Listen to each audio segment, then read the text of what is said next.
Good morning, students. Good morning, everyone. Good morning. Good morning. Good morning. Please sit down. Take your seat. Yeah, you also please take your seat. Sit down. Okay. Today our topic is use of mind. आज हम सीखने वाले हैं mind का प्रयोग. ये mind क्या होता है और ये सेंटेंस में कैसे यूज किया जाता है. ओके क्या आप में से मुझे कोई बताएगा कि माइंड का क्या मतलब होता है? मेरा. ओके यू आर राइट कि माइंड का मतलब मेरा होता है, जो कि हमें किसी पोजीशन के बारे में बताता है. ओके यानी कि किसी अधिकार के बारे में बताता है, किसी स्वामित्व के बारे में बताता है, अधिकार या फिर किसी स्वामित्व के बारे में हमें बताता है. यानी कि अगर हम इसको इंग्लिश में बोलते हैं तो हमें ये बताता है कि ओनरशिप के बारे में. ओनरशिप यानी कि स्वामित्व के बारे में, कि अगर आप किसी भी चीज़ को कहते हैं कि माई मेरा, तो बताता है किसी अधिकार या फिर स्वामित्व के बारे में. तो सबसे पहले देखते हैं कि माइंड है क्या. ओके तो इसमें हमने लिखा है कि mind is a kind of pronoun. तो जो माइंड है ये एक प्रकार का प्रोनाउन है. प्रोनाउन यानी कि सर्वनाम. आपने लास्ट टाइम कहा था कि सर हिंदी में लिख करके बताइए जिससे कि आप इसको अच्छे से समझ पाएं. माइंड होता है सर्वनाम. अब हमें यह भी समझना है कि सर्वनाम क्या होते हैं, कि सर्वनाम से आप क्या समझते हैं. सर्वनाम होते हैं वे सभी शब्द जो कि संज्ञा के स्थान पर यूज किए जाते हैं, यानी कि all the words which are used at the place of noun are pronoun. यानी कि ऑल द वर्ड्स, आप नोट करते रहिए, all the words which are used at the place of noun. यानी कि वे सभी शब्द, यानी कि all the words which used at the place of, आप ऐसा भी बोल सकते हैं, और which are used, आप यहाँ पर चाहे तो आर का भी यूज किया जा सकता है. आप आर लिखेंगे तब भी इसका मतलब यही है. यानी कि वे सभी शब्द जो कि किसी नाउन के स्थान पर प्रयोग किए जाते हैं वह प्रोनाउन कहलाते हैं. ओके तो जो ये हमारा माइंड है, माइंड क्या होगा? माइंड एक प्रकार का प्रोनाउन है. और ये कौन सा प्रोनाउन है? यानी कि जो कि हमें पोजीशन के बारे में, यानी कि किसी स्वामित्व या फिर ओनरशिप यानी कि अधिकार के बारे में बताता है. तो ये कौन सा प्रोनाउन हुआ? ओके ये प्रोनाउन हुआ पॉजेसिव प्रोनाउन.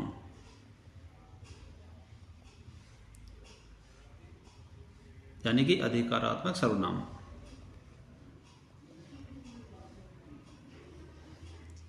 अधिकारात्मक सर्वनाम.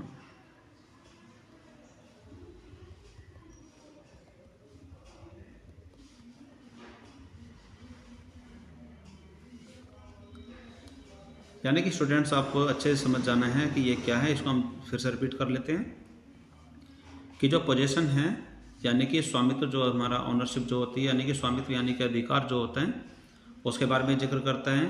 तो माइंड क्या है? Mind is a kind of pronoun, यानी कि माइंड एक प्रकार का सर्वनाम है. यानी कि all the words which are used at the place of noun, यानी कि वे सभी शब्द जो कि नाउन यानी कि संज्ञा के स्थान पर यूज किए जाते हैं उनको प्रोनाउन कहते हैं. और जो माइंड है ये अधिकारात्मक सर्वनाम हो, यानी कि पॉजेसिव प्रोनाउन. अब इसको हम कैसे सीखेंगे? इसको सीखने के लिए हम चलते हैं कुछ एग्जांपल्स पर, जिससे कि आप इसको आराम से अच्छे से समझ पाएं. Okay just wait for this. Okay तो हम सबसे पहले ले लेते हैं कुछ एग्जांपल्स, जिससे कि आप इसको अच्छे से समझ पाएं. आप एक एक चीज़ को बड़े अच्छे से समझेंगे, ध्यान से सुनते रहेंगे. तो जैसे कि हमने इसमें कुछ एग्जांपल लेंगे तो ज़्यादा अच्छे से समझ पाएंगे. जैसे हमने इसमें लिखा है कि दिस इज़ माई ऑफिस, फिर आप इसमें कहते हैं कि दैट इज़ माई विलेज, फिर आप इसमें कहते हैं कि दीज आर माई क्वेश्चंस, यानी कि ये मेरे क्वेश्चंस हैं. फिर आप इसमें कहते हैं this is my study room. फिर आप इसमें ओके स्टडी रूम,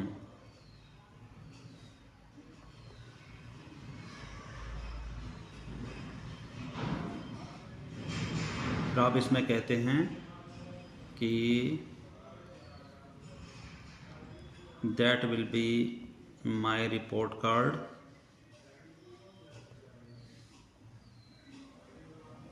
फिर आप इसमें कहते हैं कि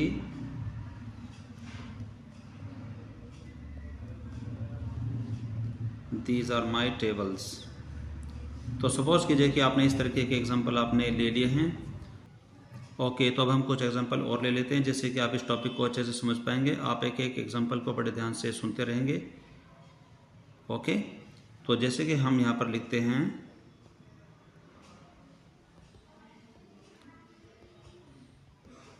दिस ऑफिस इज़ माइन। फिर यहाँ पर आपके सामने जो लिखा है कि दैट इज़ माई विलेज, तो इसके लिए हम लिखेंगे दैट विलेज इज़ माइन। फिर यहाँ पर आपके सामने लिखा है कि दीज आर माई क्वेश्चंस, तो इनके लिए आप लिखेंगे कि दीज क्वेश्चंस आर माइन। फिर आपके सामने लिखा है कि this is my study room, तो इसके लिए हम लिखेंगे कि this study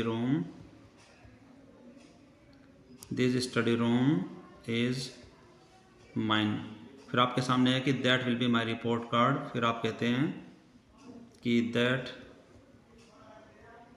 report card will be mine. उसके बाद आपके सामने लिखा है कि दीज आर माई टेबल्स, तो आप इसमें लिखते हैं कि these tables are mine. Okay, तो जैसे कि अभी आपको बताया है कि जो ये हमारे पास जो टॉपिक है माइन, यानी कि ये एक प्रकार का पॉजेसिव वर्ड्स हैं, यानी कि पॉजेसिव प्रोनाउन है ये। यानी कि इसमें हम बोलते हैं अधिकारात्मक सर्वनाम के बारे में, यानी कि जो हमारे पास अधिकार और स्वामित्व यानी कि ओनरशिप के बारे में बात करते हैं। तो उसी से संबंधित आपके सामने यहाँ पर जो एग्जाम्पल्स हैं इसको आपको बड़े ध्यान से सुनना है। तो इसमें जो पहला जो एग्जाम्पल है उसमें आपको बताया गया है कि दिस इज़ माई ऑफिस, यानी कि यह मेरा ऑफिस है। और यहाँ पर आप कहते हैं कि दिस ऑफिस इज़ माइन, यानी कि यह ऑफिस मेरा। यहाँ पर आपको दिस और ऑफिस को एक साथ लेकर के चलना है जिससे कि आप इसको आसानी से समझ पाएँ। तो यहाँ पर जो ये माई है ये एक प्रकार का है पॉजेसिव एडजेक्टिव, ये जो एडजेक्टिव है। अब इसी चीज़ को यहाँ पर हमने ला करके लिखा है, इसको हम बोलते हैं माइन। तो ये जो माइन है ये पॉजेसिव प्रोनाउन है जो कि हमारा आज का टॉपिक है। तो अगर हम इस टॉपिक में यानी कि जो पहला जो सेंटेंस अगर हम इस सेंटेंस में बोलते हैं कि दिस इज़ माई ऑफिस, तो यहाँ पर हम माइन के साथ इसको बोलेंगे दिस ऑफिस इज़ माइन, यानी कि यह ऑफिस मेरा है। ठीक इसी तरीके से हमने कहा कि दैट इज़ माई विलेज, फिर हमने यहाँ पर कहा कि दैट विलेज इज़ माइन, यानी कि वह गाँव मेरा है। फिर आपने यहाँ पर तीसरा जो पॉइंट है उसमें कहा है कि दीज आर माई क्वेश्चंस, ये मेरे क्वेश्चंस है। फिर हमने यहाँ पर कहा है कि दीज क्वेश्चंस आर माइन, कि ये क्वेश्चन मेरे हैं। यहाँ पर आप कहते हैं कि this is my study room, कि यह मेरा स्टडी रूम है। फिर आप कहते हैं कि this study room is mine, यह स्टडी रूम मेरा है। फिर आप यहाँ पर कहते हैं कि that will be my report card, कि वह मेरा रिपोर्ट कार्ड है। फिर आप इसमें कहते हैं कि that report card will be mine, कि वह रिपोर्ट कार्ड मेरा होगा। फिर आगे आप इसमें कहते हैं कि दीज आर माई टेबल्स, यानी कि ये मेरे टेबल्स हैं। फिर आप यहाँ पर आप बोलते हैं कि दीज टेबल्स आर माइन, यानी कि ये टेबल मेरे हैं। ओके, सभी को समझ आया? तो यानी कि यहाँ पर यह है कि अगर आप इसमें माई का यूज़ करते हैं तो माई सेंटेंस के बीच में आपको नज़र आ रहा है, लेकिन अगर आप यहाँ पर माइन का यूज़ करते हैं तो सब सेंटेंस के लास्ट में माइन आपको यहाँ पर नज़र आ रहा है। यानी कि माइन के साथ आप कुछ ऐड नहीं कर सकते। जैसे कि यहाँ पर आपने देखा है कि माई के साथ आपने यहाँ पर ऑफिस लिखा हुआ है, तो यहाँ पर आप माइन के साथ किसी भी एक्स्ट्रा नाउन को आप यूज़ नहीं कर सकते, क्योंकि ये खुद एक ये प्रोनाउन है जो कि नाउन के स्थान पर यह खुद यूज़ किया जाता है। तो इसके साथ कोई भी हम दूसरी नाउन को ऐड नहीं कर सकते। यानी कि माई की तरह यहाँ पर जैसे कि माई ऑफिस लिखा है तो यहाँ पर माइन ऑफिस कभी नहीं लिखते। अगर आप यहाँ पर लिखते हैं कि जैसे कि कहने का मतलब यह है कि the meaning is very simple to say, अगर आप यहाँ पर माइन ऑफिस लिखते हैं या फिर माइन हाउस लिखते हैं तो ये पूरी तरीके से गलत है, ऐसा कभी नहीं लिखा जाता। तो आप भी ऐसा नहीं लिखेंगे, क्योंकि जो माइन है ये प्रोनाउन है और प्रोनाउन के साथ में किसी भी नाम को ऐड यूज़ नहीं कर सकते। तो ये जो तरीका है पूरी तरीके से रॉन्ग है। ओके, आगे हम इसमें कुछ और भी सीखते हैं और हम उसमें ये देखेंगे कि जो ये माइन जो वर्ड है क्या सेंटेंस के लास्ट में यूज़ किया जाता है या फिर हम इसको सेंटेंस के बीच में भी यूज़ कर सकते हैं। तो इसके लिए हमारे पास कुछ एग्जांपल्स और भी हैं जिससे कि आप इसको आसानी से समझ पाएंगे। तो आप सभी नोट कर रहे हैं, सभी को समझ आ रहे हैं? Okay, so wait a minute. तो इस माइंड को और भी अच्छे से समझने के लिए हम इसमें कुछ और भी एग्जांपल्स लेते हैं और आपको उन एग्जांपल्स को भी बड़े ध्यान से सुनना होगा। तो इसमें जो हमारे पास पहला एग्जांपल है वो है कि जैसे कि हमने कहा कि यू आर माई फ्रेंड, हमने ये कहा है। फिर हमने बोला है कि you are my good friend. क्योंकि हमें इसको अच्छे से समझना है तो हमें कुछ इस तरीके के सिंपल एग्जांपल लेकर के चलने हैं। You are my good friend.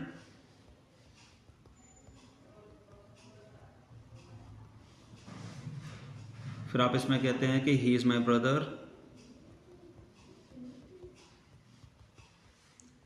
फिर आप इसमें कहते हैं कि Mohan is my neighbour.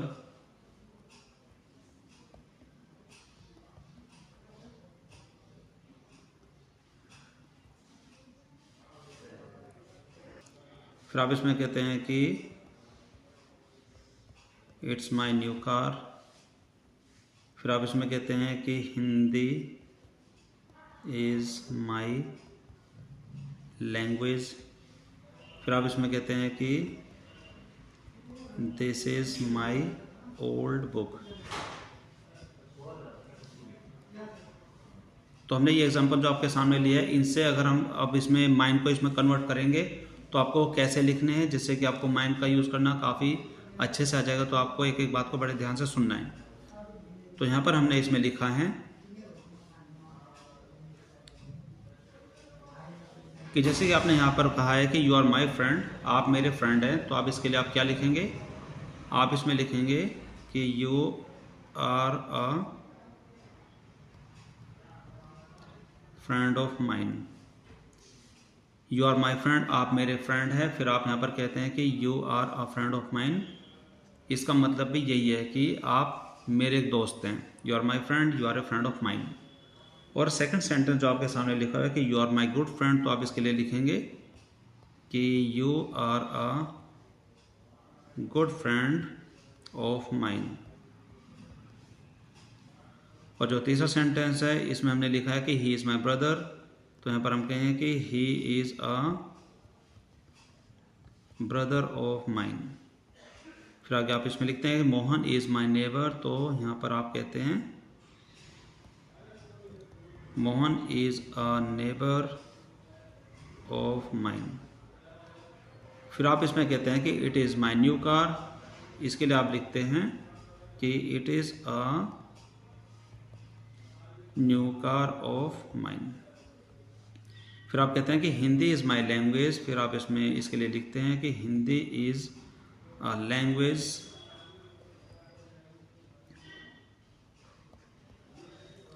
Hindi is a language of mine. फिर आप इसमें कहते हैं कि this is my old book, और यहाँ पर इसके लिए आप बोलते हैं कि this is an old book of mine.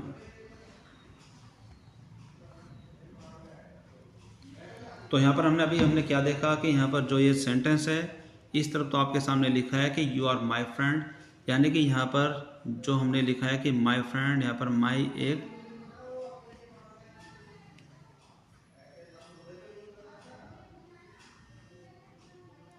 Hello yes. तो जैसे कि आपके सामने यहाँ पर कुछ एग्जांपल्स हैं, तो इसमें हमने जो पहले एग्जांपल है यहाँ पर लिया है कि यू आर माई फ्रेंड, कि आप मेरे फ्रेंड हैं। आप इसी सेंटेंस को माइन की सहायता से आप कहेंगे कि you are a friend of mine. और यहाँ पर जो सेकंड पॉइंट है इसमें हमने लिखा है कि you are my good friend, आप मेरे अच्छे फ्रेंड हैं। तो यहाँ पर इसके लिए आप लिखते हैं कि you are a good friend of mine. ये जो एरिया है यानी कि जो फ्रेज और जो सेंटेंस है आप इसको बड़े अच्छे से देखते रहिए। फिर आप इसमें लिखते हैं कि ही इज़ माई ब्रदर, इसको हम लिखेंगे कि he is a brother of mine. फिर आप कहते हैं कि मोहन इज़ माई नेबर, कि मोहन मेरा पड़ोसी है। तो फिर आप कहते हैं कि Mohan is a neighbour of mine, यानी कि मोहन मेरा एक पड़ोसी है। यहाँ पर हम कहते हैं कि it is my new car, यह मेरी नई कार है। तो यहाँ पर हम कहते हैं कि it is a new car of mine, यह एक नई कार है मेरी। फिर आप कहते हैं कि Hindi is my language, Hindi मेरी भाषा है। और इसी सेंटेंस को आप इस तरफ लिखते हैं कि Hindi is a language of mine. फिर आप कहते हैं कि this is my old book, यह मेरी पुरानी किताब है। फिर आप इसके लिए लिखते हैं कि this is an old book of mine, यानी कि अगर आप इन सभी सेंटेंसेस को देखते हैं और जो इनका आप अर्थ निकालते हैं, जो इनका मीनिंग है, वो मीनिंग एक प्रकार से बिल्कुल सेम रहेगा, मीनिंग में कोई भी चेंज नज़र नहीं आएगा। लेकिन जो इसका प्रयोग है, जो इसका यूज़ है, वो आपके लिए बिल्कुल अलग अलग है। कि जो यहाँ पर है इसको हम बोलते हैं पॉजेसिव प्रोनाउन। यहाँ पर जो हमारे लिए जो लिखा है ये पॉजेसिव प्रोनाउन है। और यहाँ पर अगर हम माई को देखते हैं तो यहाँ पर है ये पॉजेसिव एडजेक्टिव। ओके, अगर आपको इसमें माई की डिटेल लेनी है तो आप हमारे और भी जो फर्दर लेक्चर्स हैं आप वहाँ पर जा सकते हैं, वहाँ पर माई की आपको पूरी डिटेल मिल जाएगी, जो कि आपको पहले भी इसमें समझाया हुआ है। क्या करें आप लास्ट वाले में एन? हाँ जी हाँ, इसमें तो एन लगेगा क्योंकि यहाँ पर ये आपका ये वॉवल्स है। This is an old book of mine, meaning दोनों का सेम रहेगा। अगर आप अपने बातचीत में कहते हैं कि यू आर माई फ्रेंड, फिर आप उसमें कहते हैं कि you are a friend of mine, तो मीनिंग बिल्कुल सेम रहेगा, इसमें कोई प्रॉब्लम वाली बात नहीं है।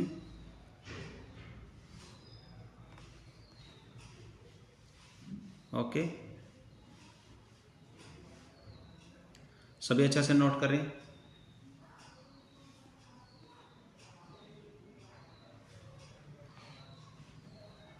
अब किसी का कोई डाउट है यहाँ तक, कुछ पूछना है पूछ सकते हैं, you can ask. Okay, I hope कि आपको ये जो आज का जो क्वेश्चन था कि यूज़ ऑफ माइन, माइन का हम यूज़ कैसे करें, माइन क्या होता है, सबको समझ आया, कोई डाउट तो नहीं है। अगर आपके पास फिर भी कोई डाउट है आप अपने क्वेश्चन को मुझ तक पहुंचा सकते हैं, क्लास में आप डायरेक्टली मुझसे पूछ सकते हैं, और जो स्टूडेंट्स ऑनलाइन बैठे हैं वो अपने क्वेश्चन को कमेंट बॉक्स में लिख करके हम तक पहुंचा सकते हैं। ओके, तो आज की क्लास में सिर्फ इतना। This is all for now for today's class. हमें मिलेंगे हमारे अगली क्लास में। ओके, या फिर भी अगर कोई क्वेश्चन हो तो आप पूछ सकते हैं। Okay students, till then take care, bye bye, have a nice day. Okay bye.